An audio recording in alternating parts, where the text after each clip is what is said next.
Hello, this is the XPRO trigger for Fujifilm. I've been using it now extensively for over a week. Go to menus. It's only got a couple design flaws. I've been using the one much longer, identical looking. This is for the Nikon. XPRO N, standing for Nikon. It's only got a couple design flaws. Both of them are identical. By the way, this is the profile on the Fujifilm for the XPRO trigger. Design flaw number one is actually both of these switches, the power switch and the AF on autofocus illuminator switch, which is really actually great. Actually the best AF illuminator, far better than even Nikon's premier speed lights for illumination. Actually uses a crosshatch pattern, so that's actually superior. But these switches actually stick out way too far. They're far too easy to knock on and knock off. Not only do they stick out too far, they're far too easy to switch on and switch off. Secondly, bit of a design flaw.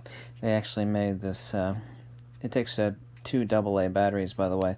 They make the battery door port, far too easy to open. Mine's actually fallen off a couple times. I've actually remedied that by actually putting an industrial Velcro catch cover on the bottom of mine. Despite those two minor design flaws, I still give this my highest recommendation for a trigger for use for either Nikon or Fujifilm purchase. Here is the little autofocus illuminator window. Sends out a brilliant crosshatch pattern. It actually makes for better autofocus contrast illumination for dark subjects than the Fujifilm native flash speedlight, which is made by Metz, or even a Nikon speedlight, SB5000 or SB910. So Godox has nailed Nikon and Canon and Fujifilm on autofocus illuminator right here. A lot of people actually don't realize that when they actually screw these into the hot shoe, there's actually a pin that actually rolls out and locks into the hot shoe recess slot, and they'll actually rip the hot shoe off if they don't actually screw it down all the way to recess the pin to remove it. But anyway, what are these $69? I own two of them. I still forget the price I paid for them. I think they're $69. Yes, I had to pay for mine. These are my top recommendation for radio triggers.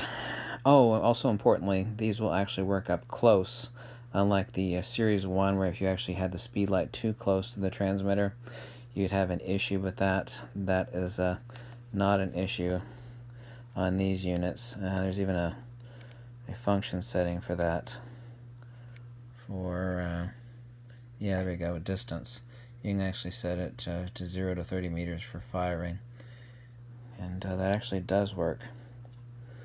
And the only thing it doesn't have is an external hot shoe, like the earlier series, for triggering another trigger, which is really good for doing hypersync radio strobe firing, which these do not have the option for that. There's also a port here, which I've updated the firmware on. There's no firmware update for the Fujifilm unit, but uses a USB-C connector on the side here for updating the firmware, as you can see. There you go. Also to regular external fire connector, mini jack. But that's it. Only a couple minor design flaws that don't really account for anything. The switches in the battery door compartment, but still my top recommendation for Fujifilm or Nikon. I assume the Canon unit is identical. I know the Fujifilm and Nikon unit. It's Nikon, it's the Fujifilm unit. Top recommendation for HSS radio wireless trigger for Godox. That, and recommending the Godox S685 speed lights, which I have several of now. Thank you so much for watching, and this is I actually could have changed the profile, but to actually make the autofocus illuminator window have a view of clearance, they actually had to bring it that far up, but it is not any small radio trigger by any estimation. This is not a low profile radio trigger. It is, but not really. Anyway, been using it for days now. The Fujifilm one. Used the Nikon one for a couple 3 weeks, I believe.